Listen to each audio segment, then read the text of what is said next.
And to me, the personality that shows up and says, look, I know everything, I've done it all, and I'm here as the guru to teach you, that personality never really set well with me. And I wasn't really interested in that person. Hey Hatchlings, welcome to the Motion Hatch podcast. I'm your host, Hayley Akins. Hey Hatchlings, and welcome to episode 54 of the Motion Hatch podcast. Thank you so much for being here. Today I'm really excited because we have Nick Campbell from Greyscale Guerrilla on the show. Now, I've been following Greyscale Guerrilla since I started in motion design, so I was really excited to interview Nick. We talked about a lot of stuff, as you can imagine. We talked about marketing and branding yourself as a motion designer, how to get started in the industry, and we talked about putting yourself and your work out there and how hard it can be sometimes. So just before we get into the episode, I want to remind you about the Freelance Contract Bundle. The Freelance Contract Bundle is a set of professional contract templates made specially for motion designers and animators. It helps you protect yourself and your business via 2 contract templates, a freelance terms of service contract for day rate and hourly projects in-house, and a commission contract for direct client work. So if you want to find out more about that, go to our website to motionhatch.com/contract. Now let's get into the episode. Hey Nick, thank you so much for coming on the podcast. Thanks for having me, Hayley. I've been meaning to get on here. I've always appreciated what you're doing and happy to be on the show. Thanks for having me. Yeah, so for anyone listening who might not know who you are, do you want to explain a little bit about what you do? Yeah. So my name's Nick Campbell. I'm the owner of Greyscale Guerrilla. We've been helping 3D artists get their job done for over 10 years. So we create training, 3D tools, assets, plugins, materials, the things that artists need to get 3D done. Our job is to make it easier for them. It's been a blast. It's been awesome. Yeah, you've been doing this for like a long time because I remember watching you when I was working full time, like doing motion design stuff like, I don't know, like 10 years ago or something. Is that right? When did you start doing Grayscale Guerrilla stuff? Almost exactly 10 years ago. So at the end of 2009 was when I kind of went full time. So the website was around before that, and the blog was around, and I was just starting to do some 3D animation and training and all that stuff beforehand. But it was kind of like official around the end of 2009 was when I was like, all right, I'm going to leave my full-time gig here and put all my effort into what I was really excited about was, starting Greyscale Guerrilla, doing full-time training, teaching, and making plugins. When you started, what did you sort of imagine that it would be? Because I imagine that it's kind of very morphed into something very different. Yeah, it's definitely, I would have never imagined that in 10 years, it would have gone from like me in my bedroom making tutorials to where it is now, where we're about to hire our 8th employee. We're spread all around the States, and we're become like the number one place to go learn 3D and motion design. And so to me, when I hear and I see all of our customers and kind of fans, when I get to meet them and they're like, you helped me in my career, you helped me start my career, your tutorials have been such a huge help, your tools are speeding my workflow, like all the feedback I get, I would have never imagined all of that 10 years ago. No way. It's crazy. Yeah. It's like incredible, really. I was just doing this funny thing earlier. I was like looking on your YouTube channel because I thought it'd be funny. I was searching like what the most popular video was. I don't know whether you're aware of what your most popular video, apparently, according to YouTube, is. Is it the photo? Is it the photo one? The camera one? Yeah, it is. And I was like, that's amazing. Yeah. So tell people quickly what it is. So the backstory is Greyscale Guerrilla was actually started as a photo blog originally. So way before 2009, this would have been like 2003 or 4. I got my first digital camera, which was kind of a big deal back then. They're a lot more expensive. I'll spare you my age, but let's just say it was a 4 megapixel digital camera and it cost over $2,000. Oh my God. So anyway, I carried this thing around, took photos like nonstop in Chicago. And there was this thing that was popping up more and more online, which was this daily photo blog. And I decided that's how I'm going to become a better photographer. It's how I'm going to become a better designer. I was already trying to work in motion design, and my design skills weren't quite what I wanted. So I gave myself a task of shooting and posting a photo once a day for as long as I could. And so I bought grayscaleguerrilla.com, set up the website myself, and committed to a photo a day. And that led me down an entire rabbit hole of buying more cameras. And I eventually got into film cameras. And I eventually really, really learned so much from photography in like 3 or 4 years. I ended up posting a photo a day on Grayscale Guerrilla for over 3 years. In that process, the idea of having a blog on Grayscale Guerrilla was a part of my photography originally. People started asking in the comments of my photos, hey, do you mind sharing what gear you have and maybe some tips on how you shot this photo? So that's really how Grayscale Guerrilla got started. And so that's why one of the first videos I uploaded and one of the most popular videos on my YouTube channel is me describing what the focus lock button does on a camera. And it's labeled the second most important button on your camera. For anybody out there that still is shooting on a SLR or basically if you're shooting on anything but an iPhone, definitely go check this video out. It's a hugely important part of your camera. But yeah, so that is actually kind of how the site got started, was answering these photography questions. And somebody in the comments was like, wait, don't you work at Digital Kitchen? Like, don't you know After Effects? Isn't this your real job, is animating? And I was like, yeah, this is kind of my side thing, is just learning photography. They're like, well, can you make a tutorial on After Effects? I'm like, can I? Man, I love After Effects. Let me show you some After Effects. And of course, that went into making Cinema 4D tutorials. And that's where kind of the idea behind Grayscale Guerrilla as a business was really born, was in that understanding that people wanted to learn and watch videos and just be a part of this creative community.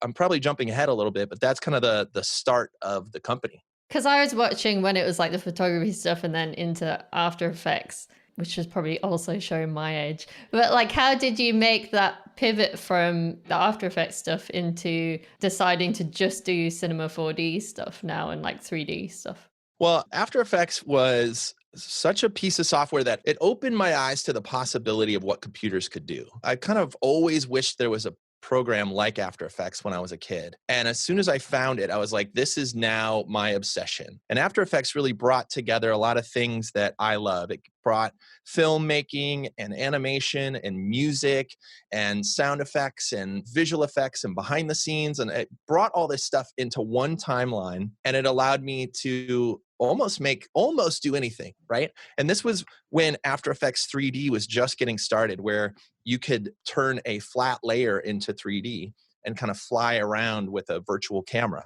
Well, that side of After Effects always was the most interesting part of After Effects. And companies like MK12 were like pushing the boundaries of what 3D After Effects could do. Well, all my friends always said, like, you do all this 3D stuff, why don't you use a quote real 3D program? And I was like, yeah, sure. Show me a 3D program. I was in school at the time. They would bring me into the lab, and they would open up Maya or 3ds Max, and they would see like, this is the real 3D program. And to me, that was not interesting to me. Like, maybe they didn't show me the right stuff, but there was something about how you had to build everything from scratch, and it took 3 clicks just to make a cube, and then you had to model stuff, and all that was not interesting to me at all. And it wasn't until I was introduced to Cinema 4D and shown how integrated it was in After Effects. It wasn't until then when it clicked for me. And Cinema 4D at the time was going through a revolution of adding MoGraph tools, which are still some of the most powerful tools they make. They were just adding MoGraph tools, and they were adding dynamics, real bullet dynamics, to Cinema 4D. And it was then it all finally came together, and I was like, oh, I do need to learn real 3D. Cinema 4D made it much easier for a somewhat less technical person to kind of get into 3D like me and start playing around instantly. That's really what brought me to cinema. So as soon as that happened, I realized, okay, not only am I obsessed with this After Effects thing, I got, pretty good at it, good enough to, have a job in the industry. But then as soon as I got obsessed with Cinema 4D, I was like, how do I make it my job to play with Cinema 4D all day long? Because that's all I wanted to do. I was getting some jobs at Digital Kitchen and kind of doing some basic 3D jobs with Cinema 4D and getting some DVDs to learn it. Like, this was before YouTube was really a place to go learn all this stuff, right? There wasn't really a lot of online training. To kind of tie it all into Grayscale Guerrilla, it was like, that was why I wanted to start Grayscale Guerrilla, was I wanted to get paid to learn Cinema 4D for a living. So the idea behind Grayscale Guerrilla early on was like, look, I'm going to learn this software as much as I can all day long. I'm going to be playing with this thing for 10 hours a day. I'm going to buy all the DVD training I can find. I'm going to, learn as much as I can. I'm going to read the manual. And then 2-3 times, a month, I'm going to make a video that distills down all the stuff that I've learned into 1 hour or 2 hours. So rather than you out there in YouTube land, rather than you have to go sit down and read the manual and figure this out, I'm going to do all that work. And then we're going to come out with tutorials to kind of get you up to speed in a much quicker way. That's how the whole thing was started. And so that's what drew me to Cinema 4D. And I guess to get all the way back around to answer your question is Cinema 4D, it works the way that I think. I love setting up things, hitting play, and seeing what happens. And Cinema 4D to me is like the ultimate domino collection where you can set up dynamics and set up little MoGraph things, hit the play button and see what happens. If you like the result, cool. And if you don't like the result, you can go change it, tweak it, and change dynamic settings and colors and hit play again and get a new result. That's really what drew me to Cinema 4D originally.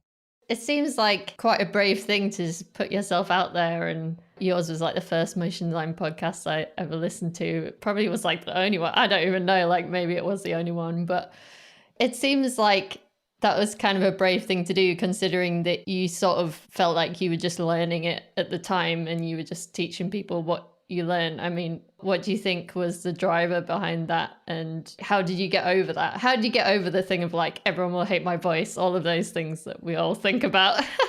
I have this theory that all the weird jobs that we had growing up kind of prepare us for what we ultimately end up doing in our life, even if they're not connected. So to me, some of my earliest jobs were really performance-based jobs. So I was a DJ at the local roller rink, spinning the music and telling kids to slow down and going on the mic and wishing happy birthday. And I ended up becoming like a wedding DJ, and I was constantly on a microphone, like announcing, here comes the bride and groom. So I was always comfortable in a crowd. I was always comfortable on a microphone. So when YouTube was invented, I guess, like when the ability for me to put a video online was all of a sudden not so expensive, that was easy for me. As you could already tell, 10 minutes in, I don't mind talking. So that was relatively easy for me to just like get in front of a mic, and start talking.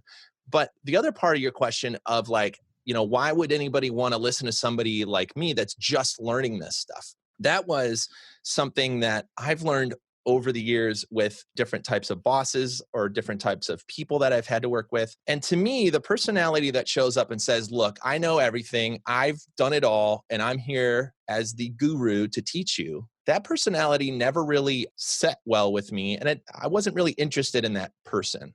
In other words, I wasn't really ready to learn from that person usually. I couldn't connect with them, right? They're so far ahead in their career and they're already thinking about things that I'm not thinking about. But really, the person you learn the most from is somebody that's just above where you are. They're maybe a month or two or maybe a year or two ahead of where you want to be. They know the problems that you're going through.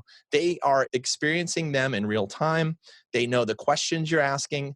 If a teacher is willing to ask the same stupid questions that the students are asking, I think it's actually a quicker way to learn.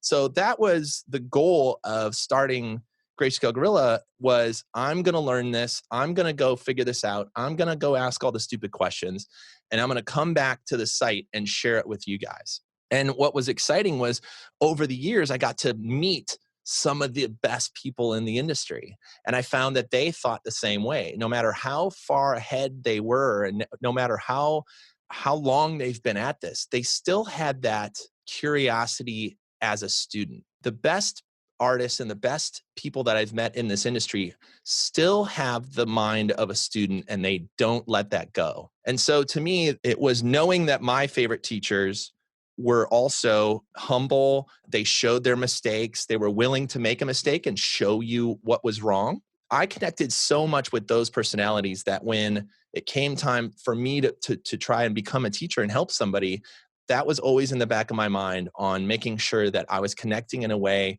that was helpful and not in this guru coming down from the mountain thing. So, and that just happened because I was new. Like that's the other part. Like I was new to Cinema 4D. I was new to learning 3D in general. I had all the stupid questions, right? I didn't know what UV maps did, but I went out and tried to find out and brought it back and put it online. So to me, it was a combination of having some of the skills to just get on the mic and not really worry about, who liked me and who didn't, right? Like Yeah. the internet makes it really easy for people to go somewhere else. And that's kind of the thing that always connects with me. It's like, I guess to answer the last part about it is, I know that not all teachers connect with all students. I've been in classrooms where I did not like the teacher, and there were parts of the classroom that did.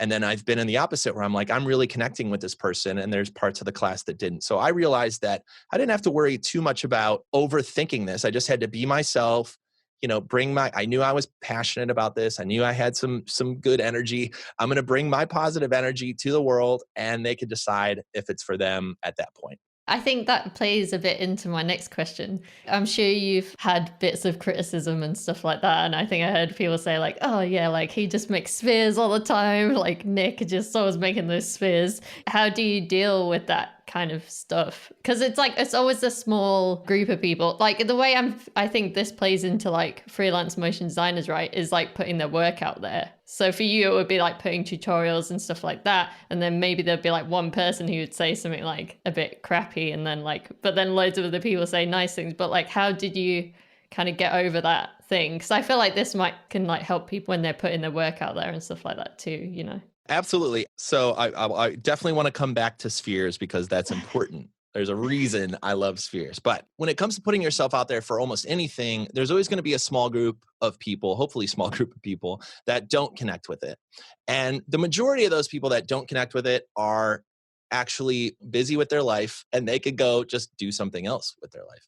But there's an even smaller group of people that are going to not connect with something you're up to, and then actually take the time to go tell you how much they really do not like your haircut or whatever it is.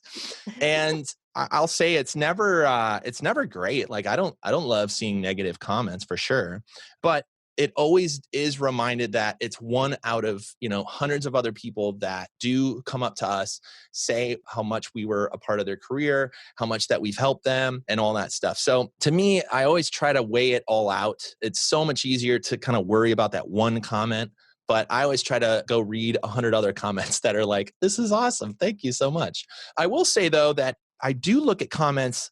If there's too many of them that I connect with, I actually really pay attention to those.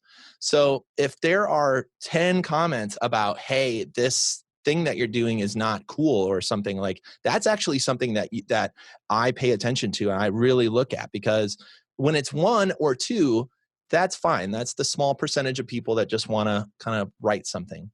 But when there is a group of people saying like, hey, there's something you could do better, I definitely do take that as a moment to say, okay, let's like rethink this, or maybe our language isn't as clear as it could be, or let's go back to it. So I would say, I definitely read all that stuff. I try not to take it personally. For as far as advice for other people to deal with that, it's like there's always a great excuse not to go do something. Like it's always easier to like stay at home and put the PJs on and watch a show. The real artists and the real creators in the world have to go out and put something on the line, whether it's your artwork or your music or your photography. Like you have to go out and put this thing that you like doing out into the world before it's real. Especially if you want to get paid for what you want to do, you have to learn how to take your art or your work, put it on a platform and stand up and say, I made this. Whatever you comment is whatever you comment, right? That's a part of the creative process. So I would say, don't be afraid of critique. Don't be afraid of feedback. By letting that happen, you're actually building the tools you need to become a better artist. So don't let that stuff scare you away. I will say this too about spheres, because I think it's important. So I definitely, I love spheres. If you've seen my tutorial specifically, I focus on using spheres as much as I can to teach these techniques. There's a few reasons. One is spheres just look good. We could all agree spheres with a nice, reflection with a nice HDRI map, it's like a little cheat button. It just always looks good. Number two is I come from an After Effects background, and the absolute number one thing that you could not do in After Effects that was so difficult was make an actually round sphere. They let you do so much crazy cool 3D with, all the planes, and you can make cubes, and I made roller coasters out of stuff in After Effects. But the hardest thing to do is make something round. So the absolute first thing I did, at least when you open up Cinema, is create a sphere and go, holy moly, it's real 3D. This is amazing. So I have a personal, I kind of have an obsession with spheres and gumballs, and I collect pinball machines. So I got like my own sphere problem that I'm willing to admit. But I'll say this, the last little bit about spheres is when it comes to teaching, my goal is to teach a new technique and allow a motion designer to put a new tool in their tool belt. When you try to teach a new technique or a new tool, and you also need to make it super unique, they kind of fight against each other. So what I tend to do in training is say, look, this is just going to be spheres, y'all. By the end of this, you're going to learn how to do this cool new technique with a sphere. And then at the end of this tutorial, I expect you to go take this technique and go push it further. Go bring a real model in, go type your name and go do this. So let's take shattering, for example. Cinema 4D comes out with this amazing new fracturing shattering tool. And I come out with a tutorial that shows you how to fracture a sphere. And now I could show you all the buttons and how to shatter it in little pieces and bigger pieces, how to add dynamics and make it explode and do all this stuff. And I use a really basic example because we're not really talking about the thing on the screen. We're talking about what the tool can do. The goal is, I hope, is to give you the tool and the technique so that now you can take that fracture shatter thing and go push it on something a little bit more unique, or a little bit more toward what your exact project is. If you need to now make a piece of glass explode, okay, now you graduated past the sphere and you can move on. So that's another reason I tend to use spheres, just because we're just talking about the technique right now. You can go bring it back to your own work later. That makes so much sense. No, you've explained that to me, and not that I was like dissing you for spheres. I just heard like some people say that before, and I was like, that'd be like an interesting conversation to have. Hey, they're not wrong. Use the heck out of them, but there is a reason. It's also something that was so overused. Like I think motion design in particular goes through these phases of design kind of modes, different color schemes. Sometimes the super photoreal is the 3D thing of the day, and sometimes it's more stylized. But I think we had a sphere moment. It could have been a little bit my fault, but we definitely had a sphere moment in 3D. And with any trend like that, there's always pushback on like, okay, I've seen enough of the spheres. And I agree. I think it's a good learning tool. It's kind of like if you learn guitar, right? There are certain songs that you just want to go learn on guitar. But then as soon as you graduate past a certain amount of guitar playing or piano playing, whatever it is, there are songs that if you play them, you are in trouble, So Yeah. that I think that's kind of how I see the sphere too. It's like chopsticks for 3D. Yeah, that makes sense. But I think because what I'm seeing now, which is like a bit of a problem, is like not really so much with, maybe I'm not looking enough 3D stuff, but like people putting like a lot of school of motion like projects in their reels and stuff like that, and like sending them to clients. And I keep saying like, that's great. Like I love School of Motion. I think they're doing a fantastic job. They're not putting their stuff out there so that you can just put it in your reel. They want you to learn and then go make your own stuff and then put that in your reel, right? And that's why I kind of like what you said, where it's like, we're going to teach you with something basic so then you can make it your own. I think that's really important. Yeah, I've even had people like, I'll do a tutorial. I'll either use spheres or I'll use my name all the time because I think it's fun to just like type your name in and make it explode. So I've literally had people send me completed videos about where I say, hey, today we're going to make your name explode. This will be fun. I'm going to type my name in, N-I-C-K. I'm going to make it orange because that's my favorite color. I'm like, you make it your favorite color. And then they'll send me a render that they made that says Nick and it's orange. And I'm like, look, I love it. I appreciate you. I appreciate that you followed it that closely. But I think that is a missing part of online training that we don't really get to talk enough about, which is these are all here to teach you concepts that you, again, need to integrate into your tool belt and combine together to create some more unique ideas. So what I would always say for anybody out there that has this kind of stuff on their reel and they're like, look, I'm just getting started. I don't know what else to make other than if it's on a tutorial. What I would say is try to combine 2 or 3 tutorials together. So you just watched one about, I don't know why this fracturing thing keeps coming up, but you just watched one on how to fracture your name. And then you watched another one on how soft body dynamics worked. Well, why don't you add see if you could come up with a concept that combines those 2 things together. And what you'll find is not only will you have a unique thing at the end, but you'll also find new problems to solve that you will not find if you just simply follow a tutorial. By combining things together, you're going to see, okay, these systems don't work well together. Or now I have to pick a new color that's not bright orange like Nick does. Like, now I got to learn color theory. Okay, now I got to frame these 2 things in the screen and make them both visually interesting. Okay, now you're slowly learning how to place cameras, right? By putting yourself in a situation where all the answers are not there for you, you're actually learning what you really need to learn as an artist, which is how to take things that you roughly know how to do and combine them in a new way that's never been really done before. And that's really how you will get paid as an artist. There's kind of 2 main ways. There's one is to be that creative and have all these amazing new ideas and build new stuff, which you're slowly learning. Or if you really are not interested in the art side of it, there's also plenty of freelancers that get paid to make your 3D work look exactly like the board that was pitched. So don't be afraid if you're not a great artist. You can also learn how to look at a board, look at a storyboard and say, I know how to make that move, and you'll do fine there. So whatever one of those kind of connects with you is what I would kind of recommend for anybody out there that's got that stuff on their reel. A, take that stuff off your reel. Everyone's seen Andrew Kramer's tutorials. You're not fooling anybody. And B, push yourself to add 2 or 3 things together to try to build something at least a little bit more unique for your own reel. Yeah, I definitely agree with that. And I think the things that I always tell people to start with is like maybe little 10-second clips that you can put on Instagram, but maybe around a theme. So then you can make like a longer piece and all of that stuff, just to kind of make the bar a bit lower, and you don't have to do like a 3-minute film all the time.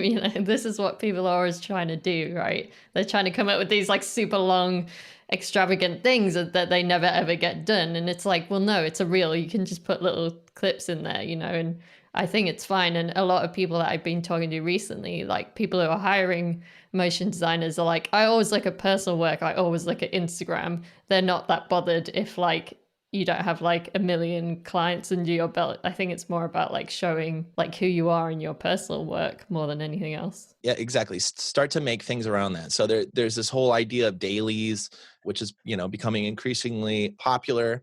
I think if you resonate with that idea of like putting something out every day or every week, try that. Like that will push you to try new things.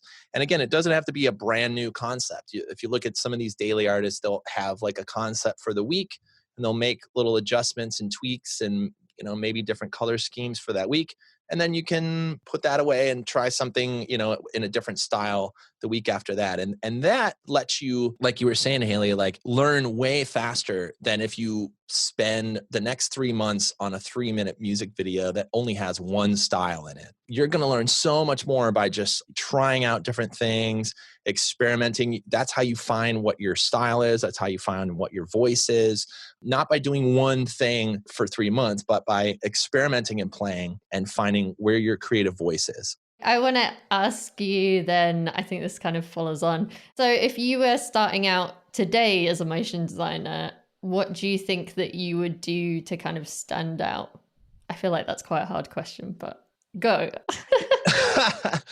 A real easy one, right? How do you stand out? Well, we've talked about a few things that are important. So one is understanding that at first, you have to be a good artist before you could be an original artist. That is something I think that we're missing in the visual arts that musicians and other artists really thrive on. So if you think about, I'll bring it back to music because that's my original love, still is, playing too much music. But if you think about going and learning guitar, the first thing you're going to do is learn cover songs. Now, the reason you're learning cover songs is because you already know the rhythm of it. It's a fun song to learn. You probably want to learn this cover song. You want to learn AC/DC or, whatever this a Beatles song. The reason you do that is because what you're really learning is the structure of where your hands go. You're learning your chords and how to strum. And you also, when you play it wrong, your brain knows it's wrong because you've heard that song 100 times. So there's a lot you can really learn by essentially copying what other people have done in the past. Let's just take learning this Beatles song, for example. As a new guitar player, you can work on for a month on perfecting this song, and you still won't play it as good as the original, right? But what have you learned in the meantime? You've learned maybe some chord shapes. You've started to get calluses on your finger. You decided that you're good at playing with a pick, or maybe you're more at playing better with fingers. You've learned how to tune your guitar. Every time you sit down and practice it, you've learned how to tune it faster. You've maybe learned that you're not really into acoustic guitar. You're more of an electric guitar person. Like, you're learning so much about the future of your craft just by sitting down and trying to copy as perfectly as you can a song, a great song that has already been written by one of your heroes. And so I think something that we don't do enough, we don't talk enough about, is the idea of doing a cover version of some of your favorite work, especially when you are a beginner. The other thing that this does is it allows you to learn the craft and the technique of what you're doing without worrying about the creative side of it. When we open up a new program like Cinema 4D, there's a lot that we could do. There's modeling, and there's dynamics, and there's texturing, and there's, moving a camera. There's all this stuff we could do. If you are expected to learn all this stuff and make something unique and creative, well, that's a lot to put on yourself right up front. What I would recommend for anybody just getting started is to literally go in the cave and copy your favorite artists. Go find an Instagram render that you love and try to make it pixel perfect. The lighting, the reflection, the shading, the rendering, the quality of light, the quality of the fog coming through, everything. Figure it out. You will learn so much by literally copying. Now, this is important. Do not hit pause yet. Do not put that on your reel. Do not put that on Instagram. Do not call that your work. It is not your work. This is you practicing to be better. Put that in a drawer, save it in a file, show it to your family if you really want to brag and say, look what I made, but do not call that your work.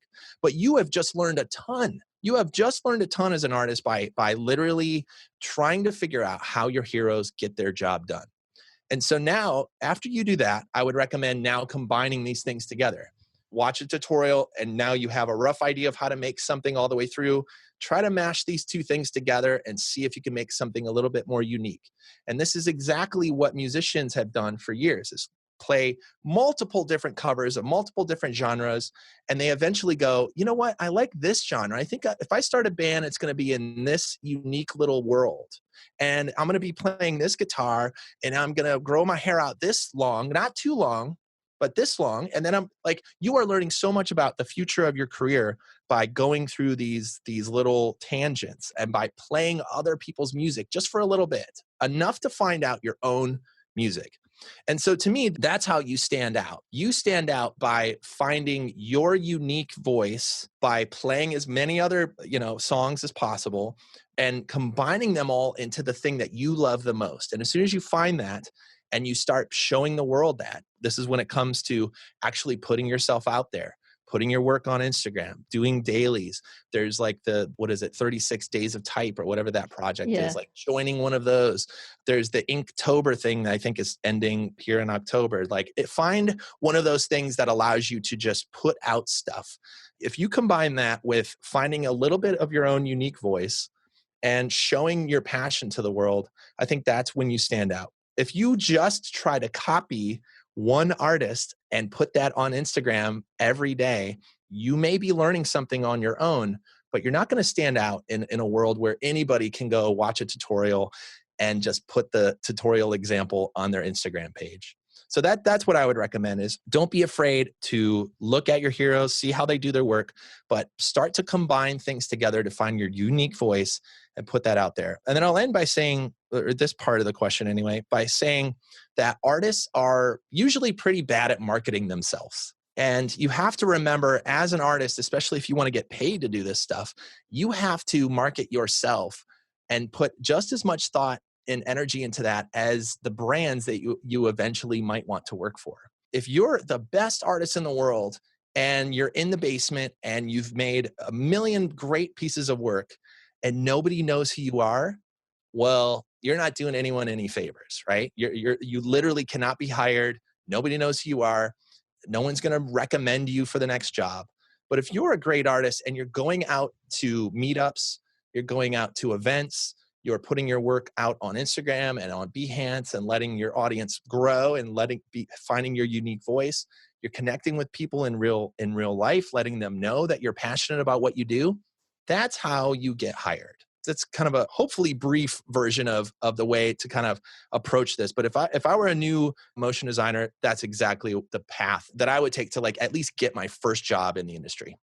That was really good. In terms of that, you touched on marketing there. I kind of wanted to go into that a bit because do you feel like doing kind of tutorials, teaching, putting out your own content is like a good way to market yourself as a motion designer as well? Yeah, I think so. I think we've seen that quite a lot in the industry. Someone that's willing to teach, whether it's a long form video, a breakdown of a project, or even some of these quick tips like artists, just putting up a little behind the scenes video. I think it's a great way to get people to understand what you do, because that's really all marketing is, right? Like you have a service that you are providing. It's no different than you can replace almost any brand with the sentence I'm about to say.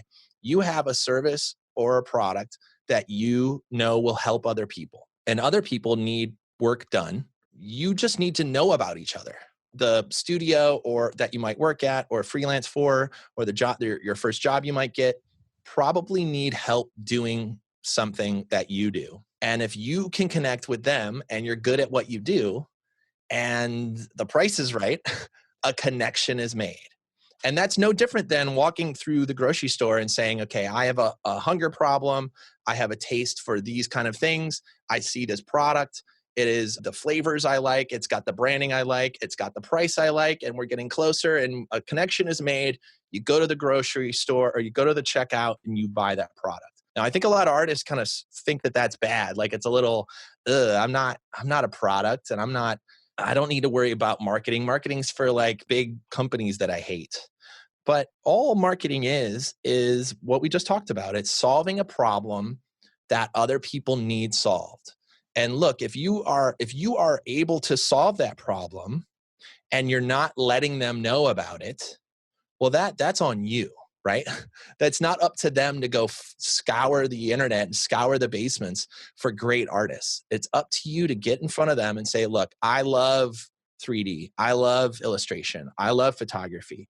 I've been studying this for X amount of years. Here's my work. Here's my portfolio. This is the kind of work that I like to do. I like to do this kind of stuff. Here's my rate. Are we a good fit? And it might not always be a good fit, but if you don't start doing that, nobody will know about you, and therefore nobody will hire you to do what you love. That's really the thing that interests me the most, is like helping people do work that they love. As soon as you start to think of yourself a little bit as a product or a little bit as a brand, let's say, and treat yourself the same way you would if you did an amazing commercial for another brand, that's when you start to understand the power of what marketing really is. It's not as bad of a word as you think it is. That's a really good point. Have you seen these things where animators do they almost do explainer videos for themselves? Like, what do you think of that kind of thing? Because I quite like it. I think it's quite fun and I love that actually. I haven't seen those, but you'll have to send those over because I think that gets exactly to the point we're trying to say. It's like, how do you get the word out about what you do, what you love, and keep their attention? If you just walk up to somebody that you don't know and give them a card and say, hey, I do animation, and walk away, there's not a lot of connection, or there's not a lot of remembering to me that I just met this really cool animator. And next time my friend says, hey, you know any cool animators? I'm not gonna recommend this person that handed me a card. But if I saw this really cool video, or somebody came up to me and we had a connection, like a little human connection, it goes a long way. And I meet this person and I'm like, it's like an up and comer, right? And then that night somebody asked me like, hey, I'm looking for some local, animation help. You know anybody? I'm like, yeah, actually I met somebody. Here's a card, or check them out. That's how people get jobs, right? That's how people get work. And that is the connection to me about marketing is this. It's the same thing. It's like, okay, you're going to see a car ad for whatever brand it is. Since you were 2 years old, you've been seeing car ads. And then there's going to be a day, or maybe this day has already come for many of you out there listening, where you go buy a car. I want you to think about why you made that decision. You made that decision based on years of marketing into telling you what different brands are. And that, are you a Subaru person, or are you a Volkswagen person, or are you a GM truck person? And when you go make those decisions, that is marketing. That is how it happens. So you have to think of yourself in the same way. You obviously don't have the budget that Subaru has, but you have to get the word out about what you do and what you're passionate about, what you love. I think that's how really great work is done. I think that's how connections are made. And I'll just say personally for me, that's how I've had every opportunity that I've had, is because I was willing to go to the event and shake a hand and say, hey, I'm Nick. I cannot stop thinking about After Effects. Let me show you what I do. Or, hey, I'm Nick. We make tools and training for the 3D industry. We help teams all over the world. Let me show you how we could do that. That is marketing, right? So I Yeah. don't know if I officially answered it. Got a little rambly. I'll own that one. I rambled a little on that one, but I think there's something there that I hope artists remember. Yeah, I think it's that thing, like these videos that I've seen is like saying like, hey, I'm Haley, I'm interested in this kind of thing. I do animation, blah, blah, blah. And I think it's just like putting those like personality points in there. It's like creating your ad for yourself and putting the kind of things that you're interested in that maybe aren't to do with motion design. And that's why people like those, and why I think that they remember them. Like what you're saying, it's like building your own brand, but what that means is like in the business world, in the entrepreneurial world, whatever, everyone's going on about personal brands all the time, but what that is, it's kind of bringing your own personality into your work and into what you do and who you meet and things like that. And that's kind of what you're saying as well, right? Yeah, and almost to get back to that brand idea of like the car analogy, what you really want to do is tell your story in enough of a way for when people have a problem to solve, that your name naturally comes up. Like Grayscale Guerrilla is a good example. We have worked for over 10 years to try to ensure that when people are ready to actually go learn 3D and do this for a living, that our name comes up. So I think we've done a pretty good job. And we love seeing, comment threads when you're like, hey, I'm learning Cinema 4D, I'm learning 3D. How should I start to learn? Well, when we see our name pop up in a small list of websites to go to, that is our brand. That is our marketing saying, you can trust us. We've done this for 10 years. They look good, right? Because they recommended somebody that they know is a good brand to start to learn from.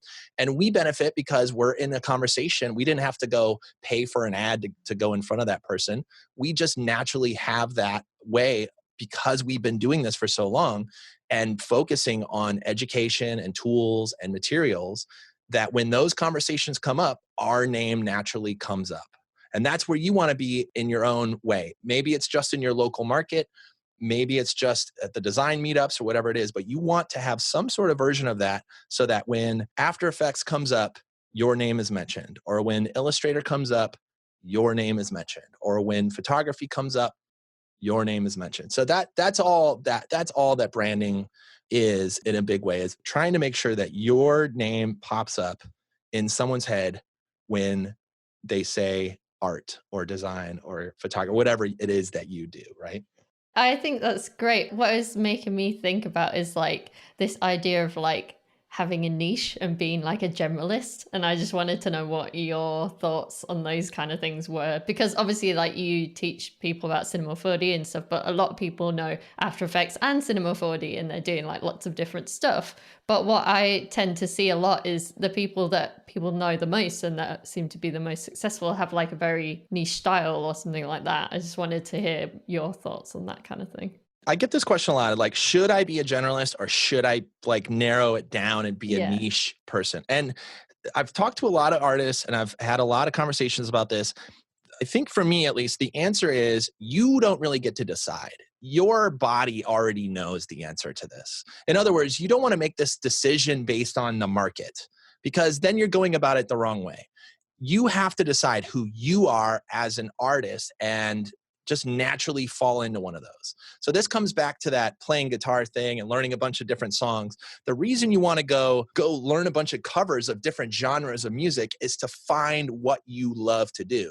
And if you love to play a bunch of different genres of music, well, maybe you're best being in a cover band, right? Like maybe that is what you want to do. You want to be in a cover band and you want to play all these different types of music, and you could play top 40 and you could play metal and you could play all this stuff.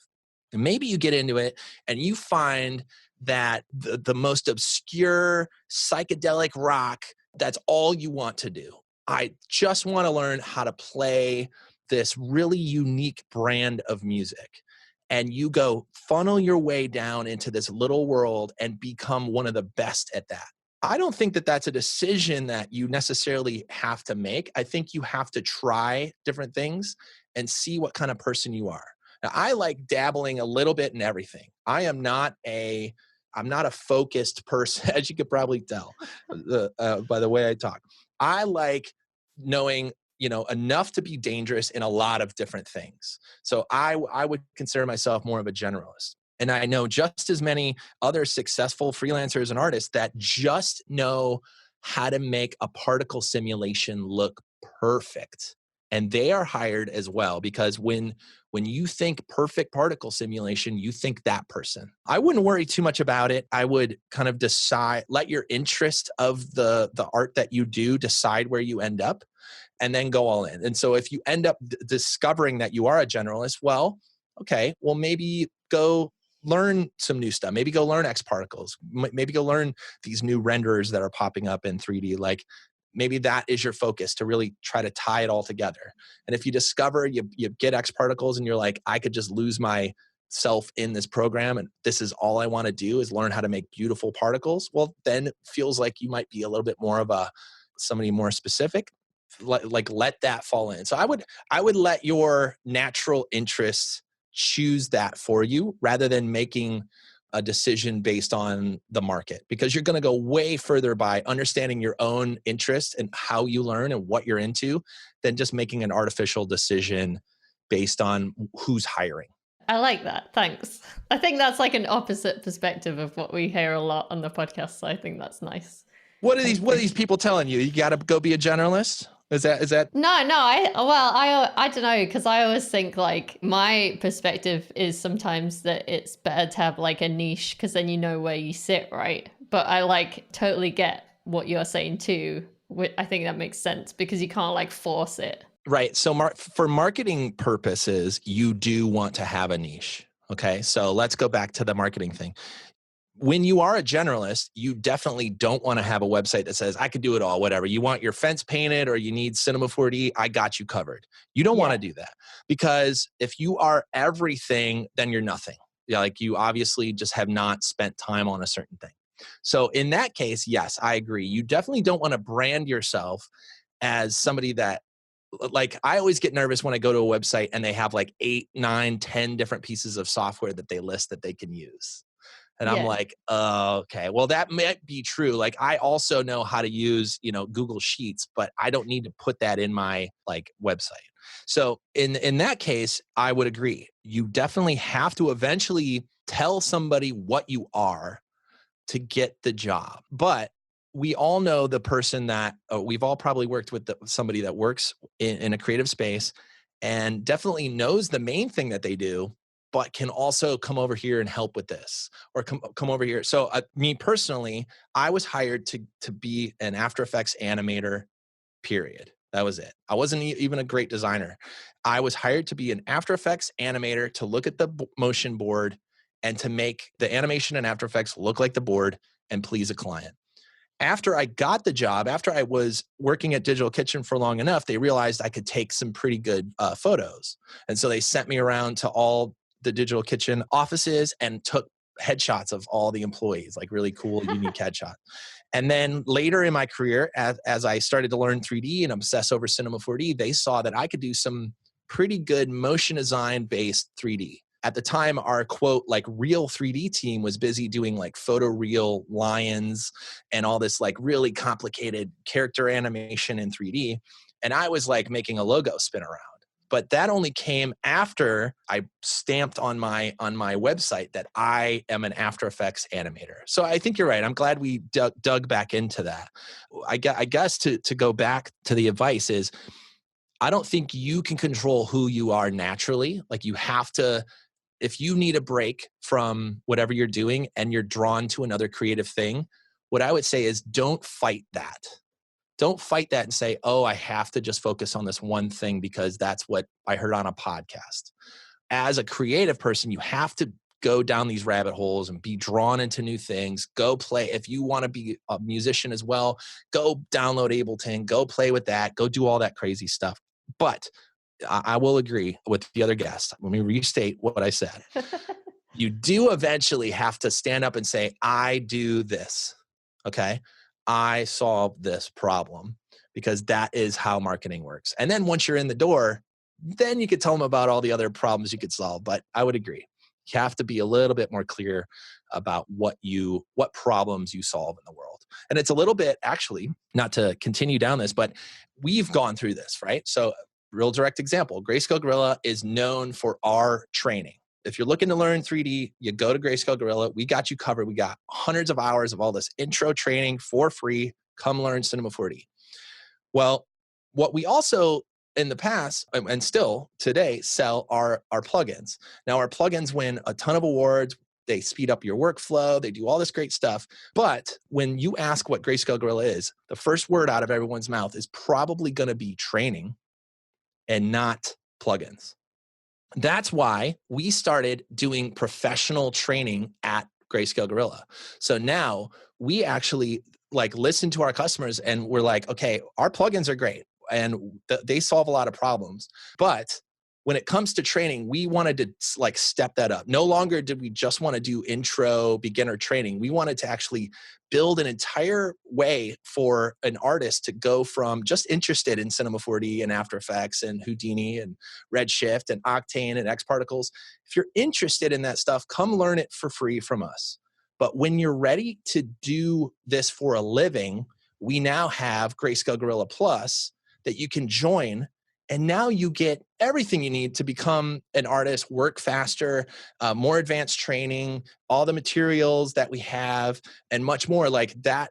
Now that as a marketing message as well, right, is much more clear. And we're already seeing that because so many people are joining Plus and coming in going like, oh, I get it. You do training and you do really good intro training. And when I'm ready to like step my game up or when I actually get paid to do this for a living, this is a no-brainer to come join Plus and to like continue to learn through that. So that's actually like, I mean, I hope that's like more of a peek behind like how I think about marketing too, is we do a lot of stuff to help people, just like we talked about. Grayscale Guerrilla makes materials and tools and training. But when it comes to how we brand ourselves to the world, we are training first. Hopefully that's an analogy to get back to what we were saying of like, making sure that you are clear about what you do. And then once you are helping people, then you can bring all your other talents to the table. Yeah, I think that's so true. I feel like everybody struggles with this. It's really hard to like have like an outside perspective on like how you're perceived in the industry and like, oh, this, like, I feel like this all the time. Like, even about Motion Hatch, I'm like, what do people think? Do they really understand like what it is? You know, like it's quite tough sometimes to kind of figure this stuff out. So yeah, I think that's a really good way to put it. And that's tough. I mean, this is why, so many brands are doing surveys and calling customers and getting feedback, because it is important. Something that we always have to remember, and I think every artist has to remember, is that you're already busy thinking about yourself and your work for most of the day. And so all the ins and outs, and all the hard work that went into this, and all the details and how much time it took and how long you really searched for this thing. And then when you just put up an image at the end of all that work, it's really hard to translate out into the world all of what happened. But you kind of assume, because you went through it, that everybody else also knows. So something we struggle with, and I think all companies and artists and everyone's a company, right? We've already decided. We are thinking about everything we do and how we name it, what we put it out, and everyone else in the world is scrolling past it. Yeah. They're like, cool. That was cool, robot. And it's gone. And so it comes back to marketing again. It really is up to us as an artist and as a brand. We deal with this all the time with Grayscale Guerrilla. Like, how do we get the word out about what we do? Is it a cool image? Okay, well, they scrolled past that one and they liked it and they maybe made a comment. And that's fine. But how do you really get the message out? How do you really consistently tell people, like, this is what we do? We make training and we make materials. We make professional training. And like, how do we get that word out and make sure people know? Because when it comes time, to get back to the original point, when it comes time that people are like, okay, I finally want to go learn Redshift or X Particles or Cinema 4D or like Houdini, we want, Grayscale Guerrilla Plus to pop up in your head and go, oh yeah, okay, that's right. I heard about this on a podcast, or I've seen it in a tweet, or the 10th time that you finally learned about it, you're like, oh yeah, that's right. That's what they do over there. They help me do that thing. And hopefully you come to our site and sign up, right? So that, like, as a marketing thing, is how you have to think about that as well, is making it consistent, making it understandable, and trying as much as you can to let people know what you're in your room doing all day, right? And it can be very difficult. It could be very helpful too to just ask a friend. So that's what I would recommend. If you're out there and you're listening, like, yeah, and you just nodded along with Haley, like, yeah, I'm here doing all this stuff, and I feel like I'm sometimes people just don't get it, or do they get it? Go find someone that is willing to give you some really direct feedback, and ask them some really simple questions about your brand or your personal brand or your marketing or whatever it is. Say, hey, what's the first thing that comes to mind when I say insert name here? And just let them talk. And you'll find out not only some amazing stuff about yourself, maybe some things you need to change about yourself, maybe some things you need to tweak in how you're giving yourself to the world, but you will learn a ton just from that one exercise. Like, buy a friend a coffee and say, I'm going to ask you some weird questions, but be honest. Yeah, I heard a thing on a podcast, a little exercise recently, actually, which is kind of similar to that I liked. And they said it's kind of scary. So they said, go into a Starbucks or like whatever, and like ask a stranger, show them your website for like 10 seconds and say, after I show you this website for 10 seconds, you're going to tell me like what I do, right? And then shut it. And then ask them, what do I do? And like, see if they can tell you like what you do, like what your service is, what your product is, whatever, that kind of thing. And I was like, that's so smart. Like, but how scary is that? That's quite scary to go and ask a stranger. But really, they're the only people who would not kind of have any preconceptions, I guess, about what you do. And maybe it's a bit harder in our industry. It's like a super niche industry, right? But I quite like that idea that someone should be able to tell from your website in 10 seconds what you're selling, basically. Yeah, I like that. They should at least get close. Be like, you are in the design space. Like, you should get some really obvious ones out of the way first. And then, see how far they go. They might not know the term After Effects, but hopefully they'll give you something close. And any feedback like that is super helpful. I love that idea. Maybe you could do it at like a design conference or something. Because then they would like have like preconceptions that you're some type of artist, but they'll be able to tell you like what type or something like that. All right, Haley, Haley, set this one up. You're at these events. Set this up. I got it. Everybody brings their laptop. They open up their website. They put it on the front page. And then everybody helps each other. You get 20 people in a room. and you do a circle. Everybody opens up their laptop to their page, and then you're up front with a timer yelling at everybody. You give them 10 seconds to look, and then you give them, 10 seconds to write down just like 2 or 3 words that they get from that. Like maybe they write clean, Illustrator, or something like that. And you yell at them, you click the stopwatch, whatever you want to do, Haley, and then they jump to the next computer. Man, you can get some serious help right there. Let's get that going. Yeah, it sounds good. Yeah, like it's like speed dating or something. All right, we need a good name. We need a good name for this. My branding mind is working. I like how this idea has evolved. We can try and do it. All right, somebody out there, I want to see this happen. That's going to be helpful. Yeah. So we've talked a lot about a lot of stuff. You mentioned like Grayscale, Guerrilla Plus and stuff like that. Do you want to tell us like if you've got any other stuff coming up about Grayscale, Guerrilla? So Plus is the newest way that we've like helped the 3D animator, right? So a quick story is, I mentioned a little bit about it earlier, but we've had professional training on the site for Xparticles, for Cinema 4D, and for Redshift. And they were these really robust, amazing, like we hired our most talented friends to go make this training, people that work, in amazing studios to come help us make really robust 3D training for exactly the person we talked about. That's like finally doing this for a living. They want to get like a big kickstart on all this education. And we started making these really, frankly, like high-end training, which was great until we had 3 and then almost 4 of them out on the store. And what we realized and what our customers were also telling us was, hey, this training is really good, but by the time I buy all this, it's like getting close to $1,500. Is there a way that we can kind of do a all you can eat situation, like can we get the like Netflix of learning here going? We're like, yes, that is actually a way better idea. So that's where Grayscale Guerrilla Plus started, was one place to get instant access to all of our training that we had on the website. And so the team was super hard at work all summer getting this thing built. And we finally launched it about 3 months ago or so. And it was pretty clear, like as soon as we opened it, we had like this limited opening. And like a bunch of people came in and was like, holy crap, this is exactly what we've always wanted. Like we love Grayscale Guerrilla. We love your teaching and your training. We just want more of that stuff. And we want it a little bit higher end than just intro. And I was like, awesome, we're onto something.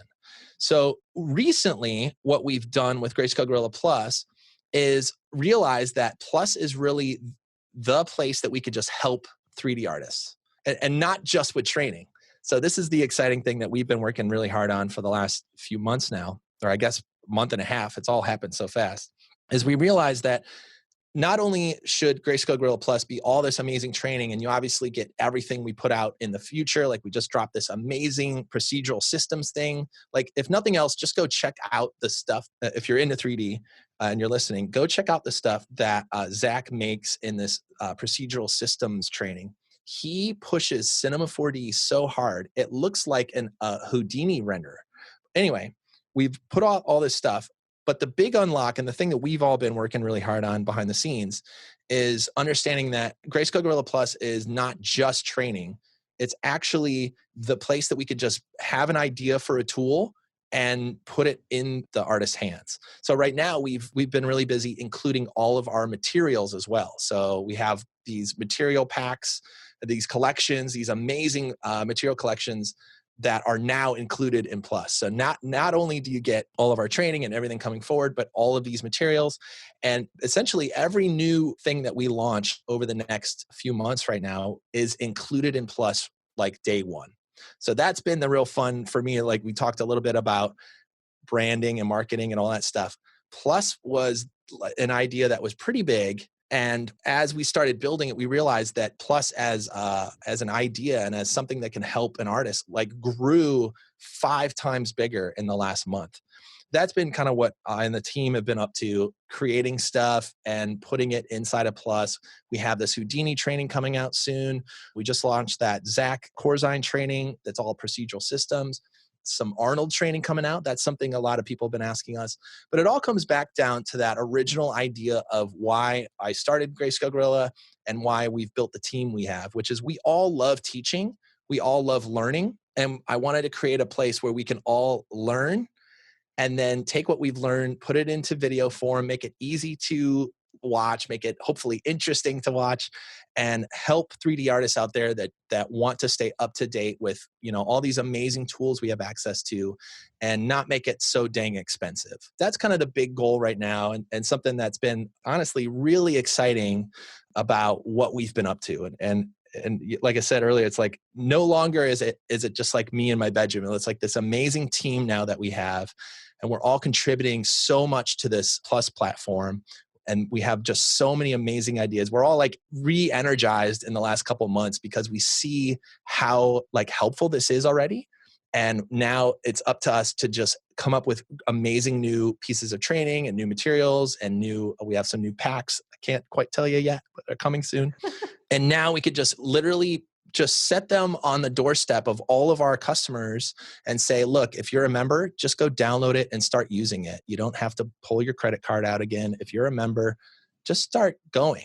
Like, just start using this stuff in your work. So that's been kind of a fun thing for us. And Plus is obviously, like we said earlier, something we're trying to get the word out about that we think is very helpful to people, to bring it all back to business and marketing and all this. Something that we know is really helpful. And so, it's up to us to like tell more and more people about it. So thanks for asking me about it. I appreciate that. It's been really fun. Yeah, it's fine. Well, it looks really awesome. I don't do 3D or Cinema 4D, so there you go. But I know a lot of people who are listening do, so that's good. So it will help them, I'm sure. I'll say this too. For those of you listening and aren't quite ready to like go join a membership all about 3D, we have an Intro to Cinema 4D series that's completely free. Just type in Intro to Cinema 4D. It should pop up. Hopefully you're still the top link on that one. You could type in Grayscale Guerrilla too if you want. It's Grey. Sorry, I spelled it wrong. I guess it's spelled right to you, Haley. You're out in the UK. Oh, right. I didn't. That to me, it never seemed wrong. Right. Why? It's wrong. It's technically wrong in the States, but I was Gray. Right. I always like Gray with the EY. Anyway, I was about to tell anybody listening that's just interested in 3D and what's possible. You can go to our Intro to Cinema 4D and sign up for, it's like hours of free training.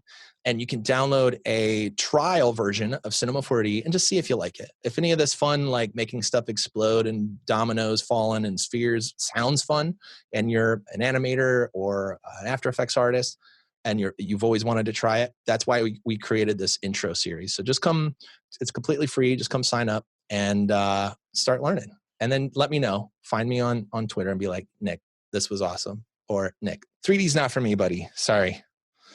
I want to know.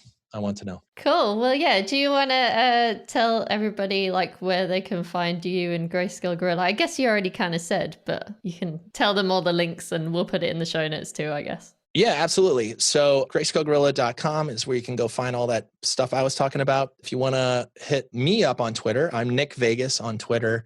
And if you want to follow our Instagram, we're putting out cool new renders and all that fun stuff over on Instagram under Greyscale Guerrilla. Yeah, I think that pretty much covers it. Like I said earlier, like I'm always interested in feedback, like you said, like going into the coffee shop and getting feedback. So if you have any questions, if there's a topic I brought up or some feedback you have for me or any after the fact Q&A that you want to bug me about, just hit me up on Twitter is probably the best place, at Nick Vegas. And I'd love to say hi. Tell me you listened to Motion Hatch and you're bugging me on Twitter. That's the feedback I want. That's what I love. Yeah, they should tell me too. Because what I find with this podcast a lot is like all the guests are like, yeah, everyone always emails me. And I'm like, oh, I want more people to email me too. Like, I like that episode. I like that episode. Like let us know because it's interesting and we need the feedback. As right after you send me a Twitter, go email Haley, go look at Haley's website and give her some feedback. Yeah. Let me know if you don't understand what it is. Cool. All right. Well, thank you so much for coming on the show. This is really awesome. I really appreciate it. Haley, thanks for inviting me. I know it was a long time to get here, and I just appreciate what you're doing out there. And thanks again for having me. Thanks so much again to Nick for coming on the show. I think that was really great. If you enjoyed it too, please let us know. We are at Motion Hatch on Twitter and Instagram. And if you like this podcast, please do consider subscribing because we've got a lot of great episodes coming up for you. On the 3rd of December, we have one coming out with Michael Jones from MoGraph Mentor. And on the 17th of December, we have our final one of the year coming out with Zach Dixon from IV Studio. So thank you so much again for listening. I appreciate you. See ya.